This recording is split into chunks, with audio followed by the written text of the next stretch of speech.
நாள் கோல்டுனுடைய ரேட் வந்து ஹை ஆகிட்டே போயிட்டு இருக்கு. இப்போதான் நம்ம ஒரு வீடியோ வந்து போஸ்ட் பண்ணியிருந்தோம். ஸோ தீபாவளிக்கு எப்படி ஆகிலும் ஒரு 1/2 கிராமாவது தங்கம் அப்படிங்கிறது சேமிக்கணும் அப்படின்னு சொல்லிட்டு நம்மளுடைய கோலுக்கு இடையூறாக வர்ற மாதிரியே வந்து ரேட் வந்து இன்னும் அதிகமாகிட்டே போகுது. கிட்டத்தட்ட 78,500 ரூபாய் கிட்ட வந்துருச்சு. ஸோ நாளுக்கு நாள் வந்து கம்பேர் பண்ணும்போது ஹை ரிட்டர்ன்ஸில் தான் வந்து போயிட்டு இருக்கேன். ஸோ முடிஞ்ச வரைக்கும் சின்ன சின்ன கிராம்ஸ்லேயாவது தங்கங்களை சேமிக்கிறதுக்கு வந்து ட்ரை வந்து பண்ணுங்க. அது உங்களுக்கு ரொம்ப ரொம்ப ஹெல்ப்ஃபுல்லாக வந்து இருக்கும். ஸோ தீபாவளி சேவிங்ஸை வந்து பார்க்கணும்னு நினச்சிங்கன்னா ஃபர்ஸ்ட் கமெண்ட்ல லிங்க் கொடுக்குறேன், மறக்காம செக் வந்து பண்ணி பார்த்துக்கோங்க. அண்ட் இந்த வீடியோவில் நம்ம புதுசாக கோல்டு வாங்க போகிறத பற்றி பேசுறது இல்லை. நம்ம ஆல்ரெடி அடகு வைத்திருக்கக்கூடிய நகைகளை எப்படி சீக்கிரமாக மீட்கலாம். ஏன்னா புதிய நகைகளை சேமிக்கிறது அப்படிங்கிறது இப்போ இருக்கக்கூடிய சூழ்நிலையில விலை அதிகமாகிட்டு இருக்கிறதுனால நம்மள சில பேருக்கு அது ரொம்ப ரொம்ப கஷ்டமாக வந்து இருக்கலாம். ஆனால் இருக்கிறத நம்ம தக்க வச்சுக்கணும் இல்லையா. ஸோ உங்களுடைய லோனுக்காக நீங்கள் வச்சுருந்தீங்க அப்படின்னு சொன்னால் அதை சீக்கிரமாக ரிட்டர்ன் எடுக்கிறதுக்கு சில டிப்ஸ் எல்லாம் இந்த வீடியோவில் உங்ககிட்ட ஷேர் பண்ணிக்க போகிறேன். ஸோ வீடியோவை ஸ்கிப் பண்ணாமல் என் வரைக்கும் பாருங்கள். அடகு வச்சிருக்கக்கூடிய நகைகளை திருப்பறதுக்கு ஒரு டார்கெட் வந்து ஃபிக்ஸ் வந்து பண்ணிக்கோங்க. எப்போவுமே அது ரொம்ப ரொம்ப இம்பார்ட்டன்ட். ஒரு டார்கெட், ஒரு கோல், ஒரு ப்ராப்பரான பிளானிங் இல்லாமல் நம்ம ஓடணும் அப்படின்னா அதில் சக்ஸஸ் வந்து கிடைக்காது. ஸோ நீங்கள் என்ன மாதிரி வந்து டார்கெட் வந்து பண்ணலாம் அப்படின்னா, எக்ஸாம்பிளுக்கு ஒரு 60,000க்கு நகை வச்சிருக்கிறதா வச்சுக்கலாம். ஸோ ஒரு 9% ரேட் ஆஃப் இன்ட்ரெஸ்ட் வருது அப்படின்னா வருஷத்தினுடைய வட்டி வந்து பார்த்தீங்க அப்படின்னா உங்களுக்கு 5,400 ரூபாய் வரும். ஸோ ஒரு மாதத்துக்கு அந்த வட்டியை நீங்கள் வந்து கால்குலேட் பண்ணீங்க அப்படின்னா 450 ரூபா வந்து வரும். ஸோ ஒரு வருஷத்துக்கு நம்ம எவ்வளோ வந்து நம்ம பே பண்ணணும் அப்படிங்கிறத நம்ம டார்கெட் வந்து வச்சுக்கலாம். ஸோ அசல் தொகை எவ்வளோ இருக்குது? 60,000 இருக்குது. இந்த 60,000 12 மாதங்களுக்கு நம்ம கால்குலேட் பண்ணணும் அப்படின்னா மாதம் 5,000 அசல் கட்டுற மாதிரி வந்து வரும். அதுவே வட்டி 450 ரூபா நம்ம ஆல்ரெடி இது பண்ணி வச்சுருக்கோம். ஸோ ஒரு மாதத்துக்கு 5,500 ரூபா அப்படிங்கிற ஒரு டார்கெட் வந்து நம்ம லோன் ரீபேமெண்ட்டுக்காக நம்ம எடுத்து வைக்கணும், சேவ் பண்ணணும் அப்படின்னு சொல்லி ஒரு பர்ஃபெக்டான ஒரு டார்கெட்டை வந்து நீங்கள் ஃபிக்ஸ் பண்ணிட்டீங்க அப்படின்னு சொன்னால் உங்களுக்கு ரொம்ப ரொம்ப ஹெல்ப்ஃபுல்லாக இருக்கும். நீங்கள் எவ்வளோ வந்து சேமிக்கணும் அப்படிங்கிறதுக்கு ஈஸியாக உங்களால் கிளாரிஃபை வந்து பண்ணிடுறதுக்கு வந்து முடியும். ஸோ ஃபர்ஸ்ட் ஆஃப் ஆல் வருஷ வட்டி எவ்வளோ அப்படிங்கிறத பார்த்துருங்க. அந்த வருஷ வட்டியை மாதமாக வந்து மாற்றுங்க. ஸோ அந்த அசலையுமே வந்துட்டு ஒரு மாதத்துக்கு எவ்வளோ வருது அப்படிங்கிறத வந்து பாருங்கள். அசலும் வட்டியும் சேர்ந்து ஒரு மாதமுமே கட்டிட்டு வந்தீங்க அப்படின்னா வட்டி உங்களுக்கு வர வர குறைஞ்சிட்டே வரும். ஸோ அசல் தொகையை 5,000ஆகவே நீங்கள் ஃபிக்ஸ் பண்ணிக்கோங்க. அந்த மாதத்துக்கு வரக்கூடிய வட்டிகளை தொடர்ந்து நீங்கள் வந்து கட்டிகிட்டே வந்தீங்க அப்படின்னு சொன்னால் ஈஸியாக உங்களுடைய லோன் இருக்கக்கூடிய நகைகளை திருப்பிடுறதுக்கு வந்து முடியும். அண்ட் செகண்ட் மெத்தட் வந்து பார்த்தீங்க அப்படின்னு சொன்னால் ஏலச்சீட்டு வந்து போடுறது. இது ரொம்ப பெஸ்ட்டான ஒரு ஆப்ஷன். ஒரு 1 லட்சம் ரூபா சீட்டு வந்து போடுறீங்க அப்படின்னு வச்சுக்கோங்களேன். ஒரு 20 மாதம் நீங்கள் வந்து பே பண்ணுற மாதிரி வந்து இருக்கும். ஒவ்வொருத்தருடைய அவசர தேவையுமே பொறுத்து அவங்க வந்து ஏல அமௌண்ட் வந்து அதிகமாக வந்து கூறுவாங்க. இப்போ லைக் நான் வந்துட்டு ஒரு 20,000 தள்ளி எடுக்கிறேன் அப்படின்னா ஒருத்தருக்கு அவசர தேவையாக இருக்குது, எனக்கு கண்டிப்பாக இந்த மந்த் எனக்கு பணம் வேணும் அப்படின்னா அவங்க 30,000 35,000 வரைக்குமே வந்துட்டு தள்ளி விட்டு எடுப்பாங்க. ஸோ அந்த மாதிரி சூழ்நிலைகள் எல்லாத்துலேயுமே நம்ம பணம் பிரிஞ்சு வர்றது அப்படிங்கிறது வருஷத்தில் நம்மளுக்கு 2 சீட்டு அல்லது 3 சீட்டு வந்து லாப சீட்டாக வந்து நம்மளுக்கு கிடைக்கும். ஸோ நீங்கள் கட்ட வேண்டிய 20 மாதத்தில் 2 மாதம் கழிச்சிங்க அப்படின்னா 18 மாதமோ இல்லைன்னா 17 மாதமோ தான் நீங்கள் வந்து கட்டுற மாதிரி வந்து வரும். ஸோ உங்களுக்கு அந்த அமௌண்ட் இப்போ ஒரு மாதம் 5,000 கட்டிட்டு இருக்கீங்க அப்படின்னா ஒரு 3 மாதத்துக்கு எடுக்கும்போது ஒரு 15,000 உங்களுக்கு லாப சீட்டாக வந்து உங்களுக்கு கிடைக்கும். ஸோ நீங்கள் கம்மியாக தான், அந்த 15,000 கம்மியாக தான் கட்டியிருப்பீங்க, ஆனால் உங்களுக்கு 1 லட்சம் ரூபாய் மொத்தமாக உங்களுக்கு வந்து பணம் வந்து கிடைக்கும். ஸோ ரொம்ப ஈஸியாக வந்து உங்களால் பணத்தை வந்து சேவ் பண்ணி வச்சுக்கிறதுக்கு, என்னால் பணம் வந்து கையில் வச்சுருந்தேன்னா நான் வந்து செலவு பண்ணிடுவேன் அப்படின்னு தாட் இருக்கிறவங்க கண்டிப்பாக ஏல சீட்டு வந்து போடுறது அப்படிங்கிறது உங்களுடைய அடகு நகைகளை திருப்பறதுக்கு ரொம்ப பெஸ்ட்டான ஒரு ஆப்ஷன். இதில் ஒரே ஒரு விஷயம் என்ன அப்படின்னு சொன்னால், அந்த ஏல சீட்டு நடத்தக்கூடிய நபர் வந்து உங்களுக்கு நல்ல அறிமுகமானவங்களாகவும் ரொம்ப நம்பிக்கை தன்மை உள்ளவங்களாகவும் இருக்கணும். அதே மாதிரி லோக்கல் ஆளாக வந்து இருக்கணும். அறிமுகம் இல்லாத யாரோ ஒருத்தர்கிட்ட வந்து கொண்டு போய் போட்டுட்டு ஃப்ரெண்ட்ஸ் சொன்னாங்க, ஃபேமிலியில் சொன்னாங்க, ரிலேட்டிவ்ஸ் சொன்னாங்கன்னு போட்டு நான் பணத்தை வந்து ஏமாத்துறாதீங்க. ஸோ ரொம்ப நண்பகத்தன்மை இருக்குது. ஸோ ரொம்ப நண்பகத்தன்மை இருக்கக்கூடிய ஒரு இடத்துல உங்களுடைய ஏல சீட்டை வந்து ஸ்டார்ட் பண்ணுங்கள். அண்ட் 3வது டிப்ஸ் வந்து பார்த்தீங்க அப்படின்னு சொன்னால் குலுக்கல் சீட்டு. ஸோ குலுக்கல் சீட்டு அப்படிங்கிறதும் ஒரு பெஸ்ட்டான சேவிங் மெத்தட் தான். ஸோ நீங்கள் இப்போ தீபாவளியில் முடிஞ்சதுக்கு அப்புறத்துலேருந்து இந்த மாதிரியான சீட்டுகள் எல்லாமே தொடர்ந்து வருஷம் நடத்துவாங்க. அப்படி ஒரு குலுக்கல் சீட்டில் இந்த வருஷம் நீங்கள் ஜாயின் பண்ணிட்டீங்க அப்படின்னா ஒரு 7-8 மாதத்துக்கு அப்புறம் நீங்கள் குலுக்கல் சீட்டில் உங்கள் பேர் விழுந்தாவும் நீங்கள் வந்து அதை வந்து எடுத்துக்கலாம். ஸோ அந்த பணத்தை வந்து எடுக்கிறீங்க அப்படின்னு சொன்னால் அது மூலிமா உங்களுடைய நகைகளை வந்து மீட்கிறதுக்கு ரொம்பவே எளிமையாக இருக்கும். இப்போ குலுக்கல் சீட்லேயுமே இன்கேஸ் உங்களுக்கு ஃபர்ஸ்ட் மந்த்தோ இல்லைன்னா செகண்ட் மந்த்தோ அந்த மாதிரி இருக்குது, உங்களுக்கு தேவையில்லை அப்படின்னா இன்னும் தள்ளி போய் நம்ம எடுத்துக்கலாம்னு நினச்சிங்க அப்படின்னு சொன்னால் கூட எனக்கு இப்போதைக்கு நீடு இல்லை அப்படின்னு சொல்லிட்டு எமர்ஜென்சி இருக்கிறவங்களுக்கு கூட நீங்கள் வந்து மாற்றி வந்து விடலாம். ஸோ இது வந்து ஒரு கமிட்மெண்ட் தான். நான் இப்போ இந்த மேலே சொன்ன மாதிரி ஒரு எக்ஸாம்பிள் அமௌண்ட் 5500 தொடர்ந்து என்னால் நான் எடுத்து வைக்கிறேன் அப்படின்னா என் கையில் இருந்துச்சுன்னா ஏதாவது ஒரு விதத்தில் செலவாகும். ஆனால் இதே ஒரு விஷயம் இந்த மாதிரி சின்ன சின்ன சேவிங்ஸில் நம்ம போட்டுட்டு வந்தோம் அப்படின்னா நம்மளுடைய பணம் ரொம்ப சேஃபாகவும் இருக்கும், ஒரு சின்ன ப்ராஃபிட் கிடைச்ச மாதிரி இருக்கும். நம்ம வந்து ஒரு கமிட்மெண்ட்டுக்குள்ளே சிக்கணும் அப்படின்னு சொன்னால் அது மணி மேனேஜ்மெண்ட்டில் ஒரு டிசிப்ளினான ஒரு ஹேபிட்டை வந்து கிரியேட் பண்ணும். அண்ட் நெக்ஸ்ட் வந்து பார்த்தீங்க அப்படின்னு சொன்னால் உங்களுடைய அழகு நகைகளை திருப்புறதுக்கு ஒரு ரொம்ப எளிமையான வழி இப்போ வரக்கூடிய தீபாவளி போனஸ்.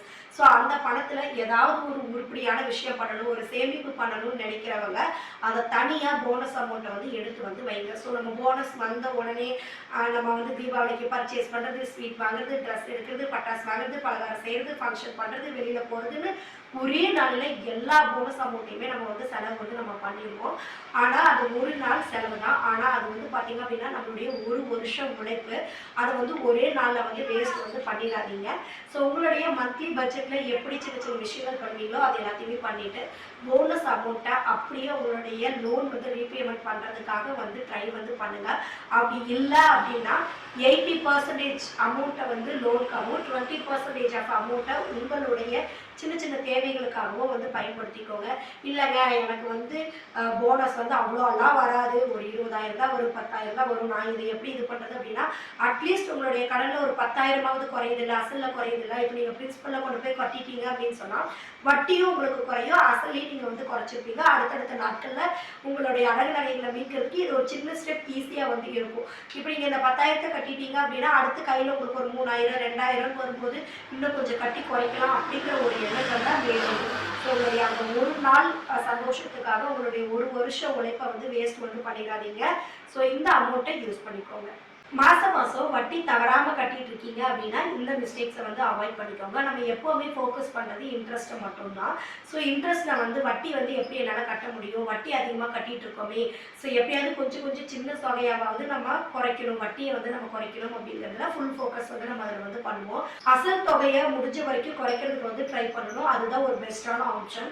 ஸோ முடிஞ்ச வரைக்கும் வட்டியோடு நீங்கள் மாதம் மாதம் கட்டிட்டு இருக்கீங்க அப்படின்னு சொன்னால் அந்த வட்டியோடு சேர்த்து சின்ன தொகையாவது பிரின்சிபல்ஸையும் குறைக்கிறதுக்கு வந்து ட்ரை பண்ணுங்கள். இது உங்களுடைய அழகு நகைகளை ஈஸியாக திருப்புறதுக்கு ஹெல்ப்ஃபுல்லாக இருக்கும்.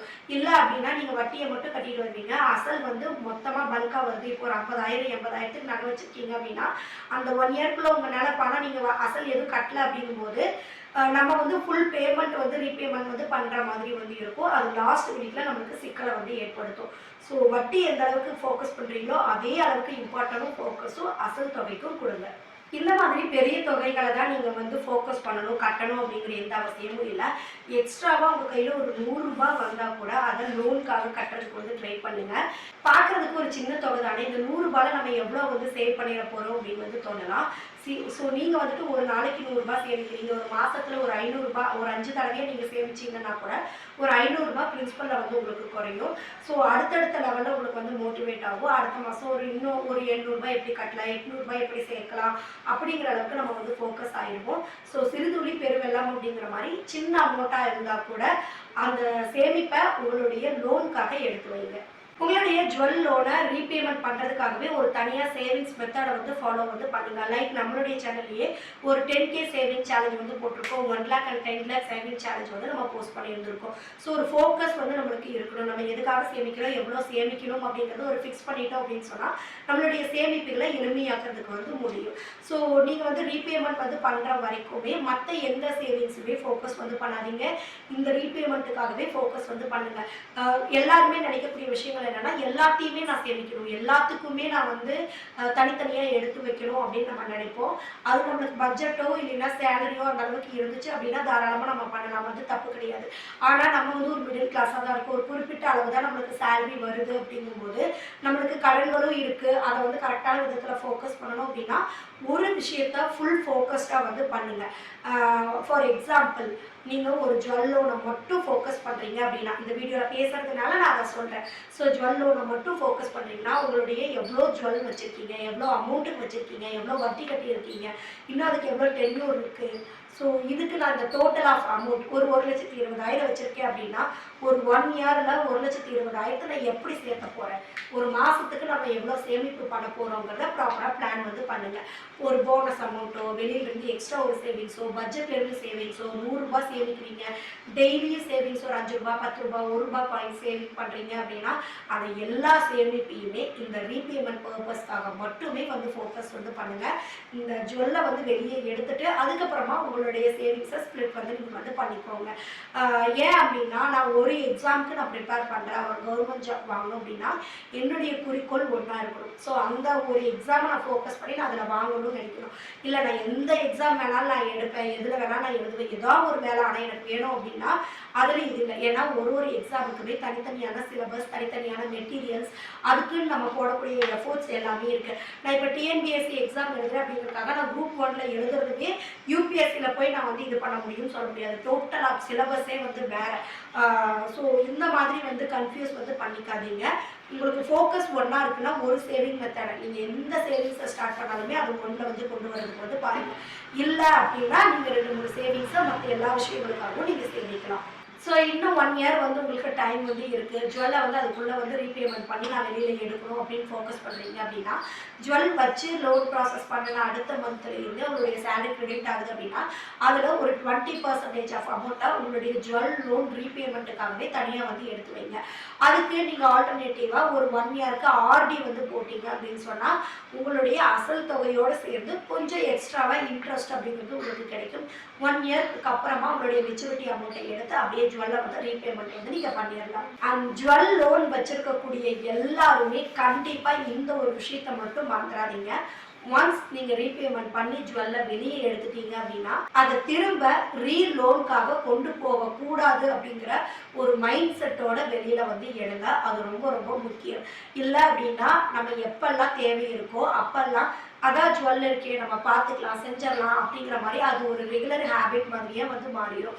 நிறைய பேர் வந்து பார்த்தீங்க அப்படின்னா ஜுவல்லை வெளியில் எடுப்பாங்க, திருப்பியும் வந்து ஏதாவது ஒரு ப்ராசஸ் வருது அப்படின்னா மறுபடியும் கொண்டு போய் வைப்பாங்க, மறுபடியும் எடுப்பாங்க, மறுபடியும் வைப்பாங்க. இப்போ அதுக்கு ஒரு காரணம் வந்து சொல்லிடுவாங்க, ஸோ வெளியில் போய் கடன் வாங்க வேண்டிய அவசியம் இல்லை, நம்மளே வந்து யூஸ் பண்ணிக்கலாம் தானே அப்படின்னு.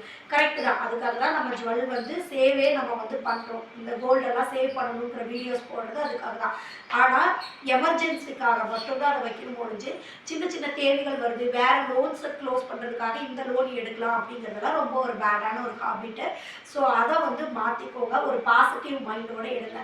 பேங்க்லேருந்து ஜுவல்லை நீங்கள் கையில் வாங்குறீங்க அப்படின்னா இனி இந்த நகை வந்துட்டு இந்த லோன் ப்ராசஸ்க்காக வரக்கூடாது அப்படின்னு சொல்லிட்டு ஒரு பாசிட்டிவ் மைண்டோட அதை வந்து வீட்டுக்கு வந்து எடுத்துகிட்டு வாங்க. திருப்பி ரீலோனுக்காக போகவே போகாதீங்க, எமர்ஜென்சி நீடை தவிர்த்து. நிறைய பேருக்கு லோனுடைய ரீபேமெண்ட் டேட் வந்து கரெக்டாக எக்ஸாக்டாக வந்து ஞாபகம் வந்து இருக்காது. சம்டைம்ஸ் நம்ம மறந்துடுவோம். டிலே ஆயிடுச்சு அப்படின்னு சொன்னால் அதுக்கு பெனால்ட்டி வந்து பே பண்ணுற மாதிரி வந்து இருக்கும். இந்த இஷ்யூஸை எல்லாத்தையுமே அவாய்ட் பண்ணுறதுக்கு நீங்கள் ஜுவல் வந்து லோன் வைக்கிறீங்க அப்படின்னா அதை வச்சு முடிச்சதுமே உங்களுடைய மொபைலில் இருக்கக்கூடிய கேலண்டரில் ஒரு ரிமைண்டர் வந்து செட் பண்ணி நீங்கள் பண்ணிக்கோங்க. ஸோ லாஸ்ட் டேட் எப்போ அப்படின்னு சொல்லிட்டு அதுக்கு 1 வீக் ஆர் 10 டேஸ் முன்னாடியே ஒரு ரிமைண்டர் வந்து நீங்கள் செட் பண்ணிட்டீங்க அப்படின்னா அது வந்து பணத்தை வந்து பெறட்டுறதுக்கு ஈஸியாக உங்களுக்கு ஹெல்ப் பண்ணும். டிலேவை வந்து அவாய்ட் பண்ணிக்கலாம். நம்ம எக்ஸ்ட்ரா பேமெண்ட் வந்து பண்ணுற மாதிரியும் வந்து உங்களுக்கு வராது. ஸோ எல்லாமே எல்லா நேரத்துலையுமே நம்ம ஞாபகமாக வச்சுருப்போம் அப்படிங்கிறது வந்து சொல்ல முடியாது. ஏதாவது ஒரு டென்ஷனில் நம்ம மறந்துடுவோம். ஸோ அது வந்து நம்மளுக்கு அதிகப்படியான சுமைகளை வந்து தர்ற மாதிரி இருக்கும். ஸோ இது எல்லாமே அவாய்ட் பண்ணிக்கிறதுக்கு லோன் ப்ராசஸ்க்கு போகும்போதே ஒரு ரிமைண்டரை வந்து நீங்கள் வந்து ஆட் பண்ணி வந்து வச்சுக்கோங்க. இந்த வீடியோஸில் நான் ஷேர் பண்ணியிருக்கக்கூடிய எல்லா டிப்ஸுமே கண்டிப்பாக உங்களுடைய ஜுவல் லோனை வந்து திருப்புறதுக்கு ரொம்ப ரொம்ப ஹெல்ப்ஃபுல்லாக இருக்கும். உங்களோட சேர்ந்து நகைகளை திருப்பணும்னு நினைக்கிற உங்கள் ஃப்ரெண்ட்ஸ் அண்ட் ஃபேமிலிஸ்க்கு இந்த வீடியோவை ஷேர் பண்ணி விட்டுட்டு வீடியோ பிடிச்சிருந்தா மறக்காமல் ஒரு லைக் வந்து போட்டுருங்க. ஸோ சம் ஹெல்த் இஷ்யூஸ்னால என்னுடைய த்ரோட் வந்து இந்த மாதிரி இருந்தது. பட் இதையுமே சகிச்சுட்டு வீடியோ ஸ்கிப் பண்ணாமல் என் வரைக்கும் பார்த்த எல்லாருக்குமே ரொம்ப ரொம்ப தேங்க்ஸ். ஸோ நெக்ஸ்ட் ஒரு வீடியோஸில் பார்க்கலாம். பாய்.